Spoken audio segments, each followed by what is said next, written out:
TN News. Get the whole story.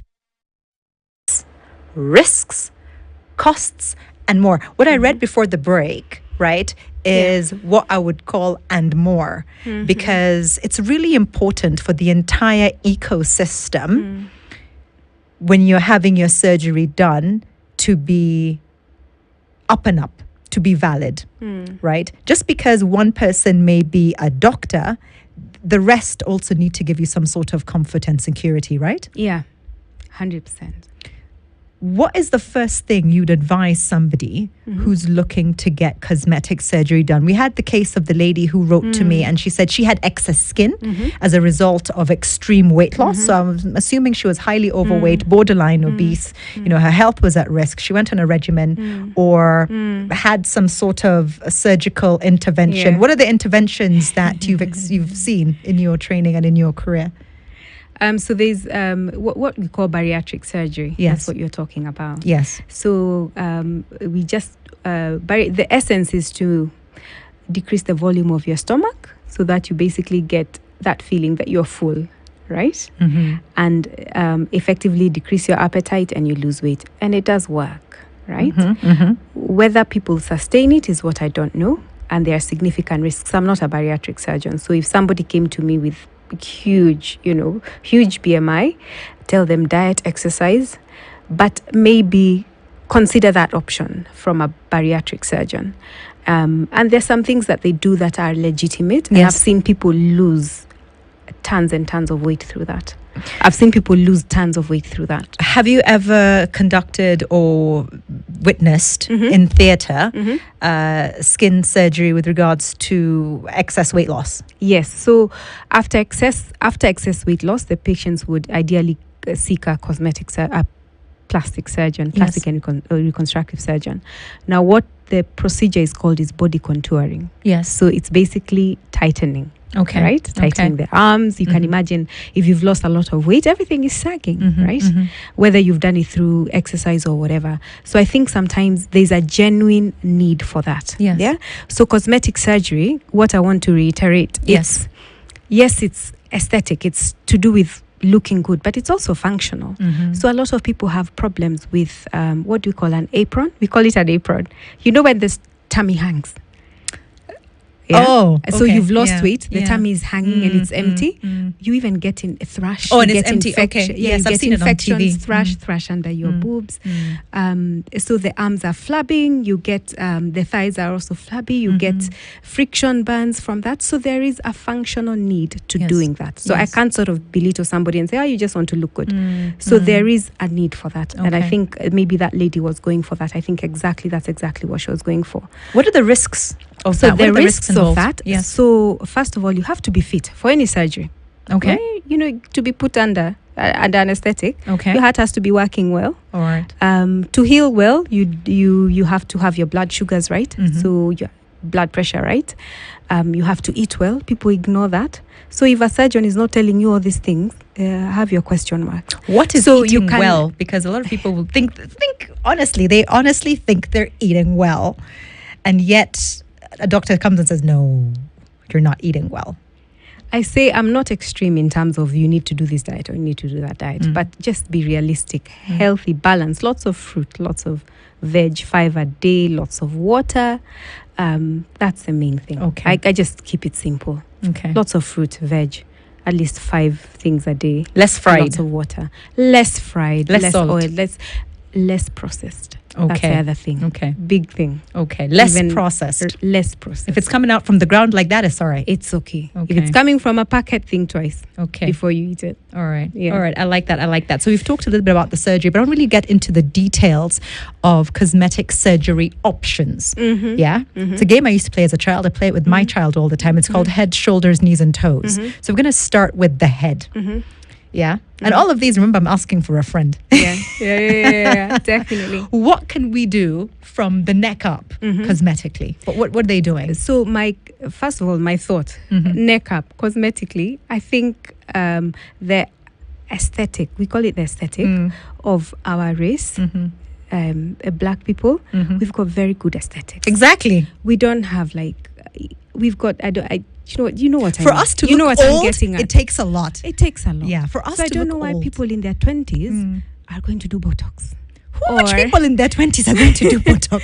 There are people in their 20s going to do people Botox? in 20s are going to do Botox. Hey. There's a lot of blind sort of Western. So outline for me, copying, what is Botox? So Botox is, a technical term is neuromodulation. So you basically paralyze your muscle. Mm-hmm. So you inject, it's a toxin actually. Mm-hmm. So you inject it into your muscles. Mm-hmm. So the nerves stop working as they should. Okay. So we get these wrinkles, these ones. Oh, yeah. Yeah. So this we doesn't get happen? them from the muscles. Uh-huh. So that doesn't happen. So you stop having the lines. That So doesn't that's sound so good. exactly- That doesn't sound so good. That's why people have a little bit of a frozen look. If it's done well and for the right reasons at the right time, it's okay. Mm-hmm. And I've got to also put this in quickly. Mm-hmm. I think I mentioned to you there's aesthetic medicine as well. Yes. And surgery. Mm-hmm. Surgery is when you take a knife, unakata. Mm. Medicine, you can inject things. Okay. And there's a growing need for that, and Okay. people are doing it and studying it. It's something. So Botox sort of falls in between. I'm qualified to do Botox, Okay. and there's so many other benefits of Botox. People have problem with sweating, and it can be quite a big social issue. Mm-hmm. You know that. I don't know whether you know that. Well, now I'm getting to know. Yeah, Yes. it's not like they haven't had a shower. They've had, and they're always body odor. Okay. From lots. Okay. Botox is excellent for that. So how long does that last? For example, if you give someone Botox in their armpits, how long will that Maybe 6 months or so, and then you Okay. need to repeat it. cost? Because we're talking about costs as well. How much would that cost Probably, on average? yeah, on average, maybe for a course of treatment, maybe 100K or something like that. 100,000 Yeah. shillings. So you don't have body odor for 6 months. Then after 6 months, in this economy, And then it depends. Yeah? Okay. So we can do that in an office, or you can Yes. do it in like a surgical setting. Okay. I don't think that one really. You can make your choices. You Okay. can. I think there are people out there who can do it for around maybe 20-30K. So maybe in Kenya, what people are looking at mostly is Botox Yeah. above the neck, because there's- we're not getting rhinoplasties. No, Are we're Kenyans not going getting for it? rhino. No, we're happy with our nose. I hope so. And I just want to put it out there. There's something else that people don't know. I know there's a lot of celebrity thing with the perfect nose, especially we've seen it in America. We've seen it with Michael Jackson. So I hope Michael Jackson's nose. No, I'm just saying. Question I marks. hope we never ever Get go there, there. yeah. Because there's something now they call in the UK and in America the aesthetic nose job. So we don't need to be going to the white Caucasian aesthetic. We need to respect our aesthetics. They blend with our face very well, especially how our nose is built and everything. But I do know people will still go with a poster to a surgeon. I want to look like that. I'm Zungu. So it won't blend well in your face. It doesn't, the aesthetic just doesn't. Okay, so we're not messing with our noses. We're not messing with our lips because we got them. We got the lips. We got the lips. But I've seen people. Wait, seen here? quite a lot of people wanting bigger lips. The thing is, it's because I trained in Essex, so I know to spot. So I do. I can spot. You can there's a spot someone trend. who's had. You can look at somebody and say you've had work done. Yeah. So the trend is there. I'm Okay. seeing people do it just because it's people are I'm doing taking it. you out like a metal detector. I am just going to have you walking around with me. No, you le. No, seriously. No, but let's get back to what Kenyans are really going after. Yeah. So it's not much on the face. Not much right? on the face, yeah. I know a lot of rear end jobs. Yeah, a lot of buttocks and maybe breast implants. So what are you seeing Kenyans primarily looking for with regards to cosmetic surgery? So you're straight up on that one. It's the rear end. That's Okay. the main thing. Okay. I think there's a term that used to be called the Brazilian butt lift. Now we're calling it the Kenyan one. Okay. That's very common, and people are actually doing dangerous things. Like I heard word on the street, people are even injecting Roico. Like people are doing crazy things. Yeah. Okay, that is insane. Okay, so let's move out of the quackery. Yeah, you have So 20 there's years real of UK quackery, trade. There's real quackery. Don't go to a quack because they can kill you. You can die. All right. In as much as you want a Kenyan butt lift, in as much as you want a figure eight, don't go to a quack. Number one. Don't go to a quack. Number two. Yes. Sorry. If you go to somebody who is qualified, right? Yes. Ask them if they have experience in it. Yeah. I'll tell you that I personally don't have experience in it. I've just come from the UK. It was deemed as a risky procedure for a few years. Yeah. The Brazilian butt Risky. lift was Yes. deemed risky. Yeah, and a lot of doctors were not even getting insured to do it.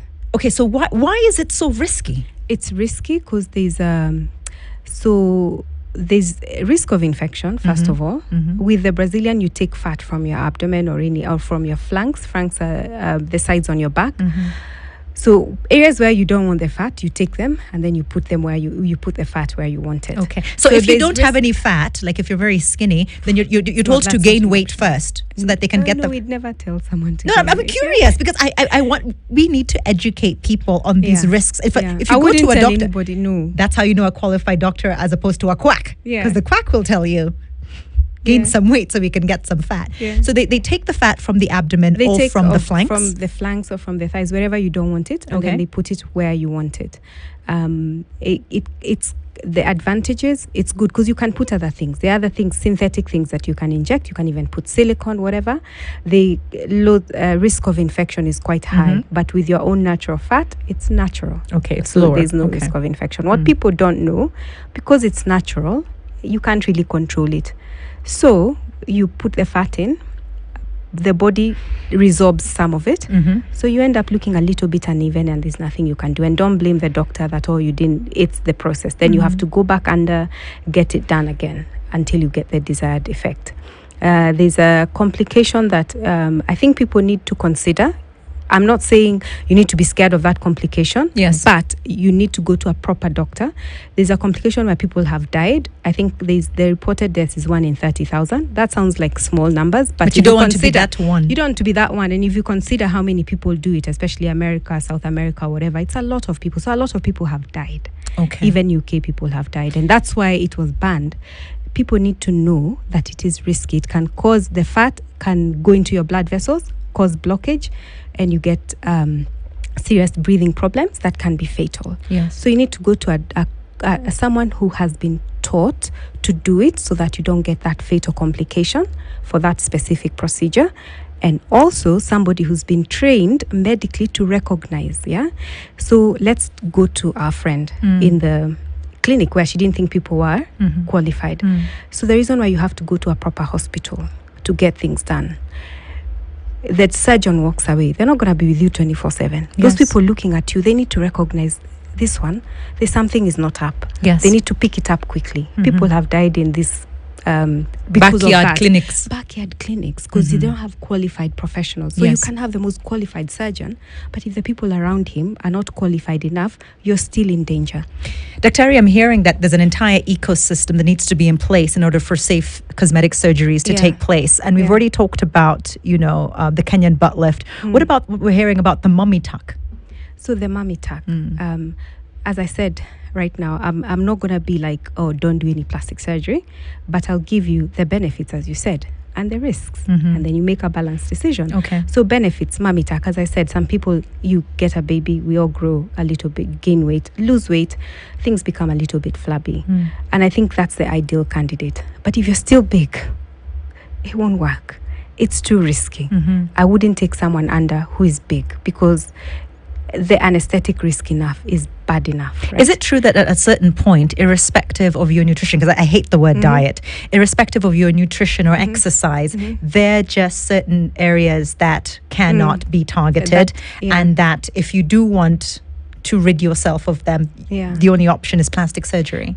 As I'd alluded to, so there's that issue of once we've had babies, we have two muscles at the abs. Everyone knows the abs. So they separate to accommodate for the baby, and that separation is what causes us not to get a flat tummy after babies. Yeah, that's not an issue. You can walk around. It's a different aesthetic, and I embrace that aesthetic, full woman, etc. And I have nothing against that. Some people can get problems because of that separation. You can have weakness, and it can also be linked to incontinence and things like that.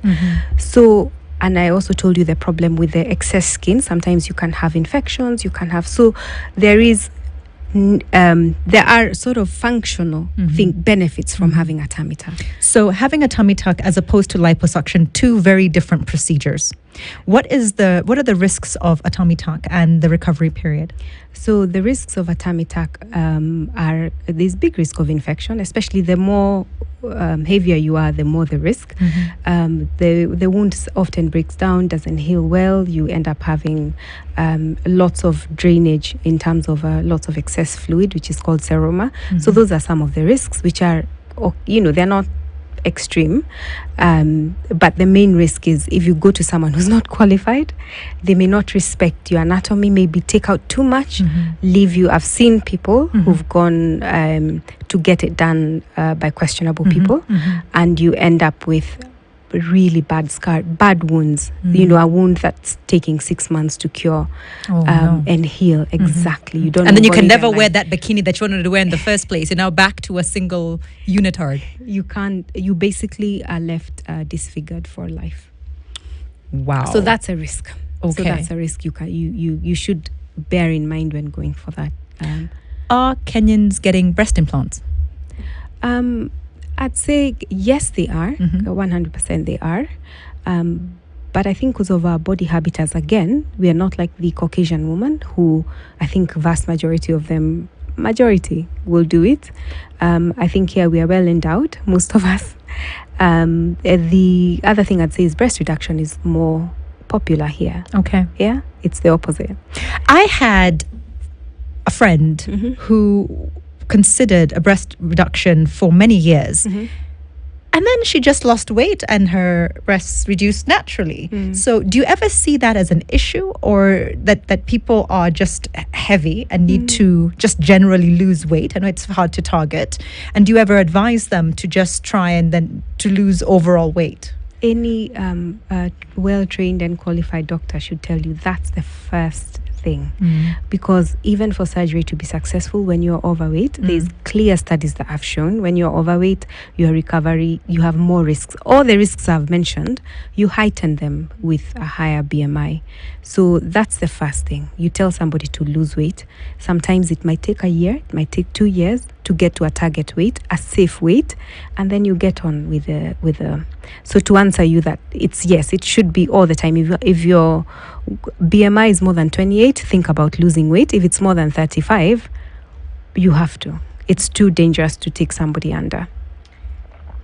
I am with Dr. Esther Gaithura. We're talking about cosmetic surgery in Kenya. 20 years post-high school medical training in the UK. What's that certification you have from the UK? You're part of the Royal College of Surgeons.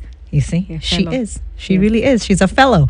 Thank you to everyone who joined us on KTN News. We're going to be taking a break from you, but you can continue with us live on the homepage, standardmedia.co.ke. My name is Olivia Otieno. This is 00 Direct.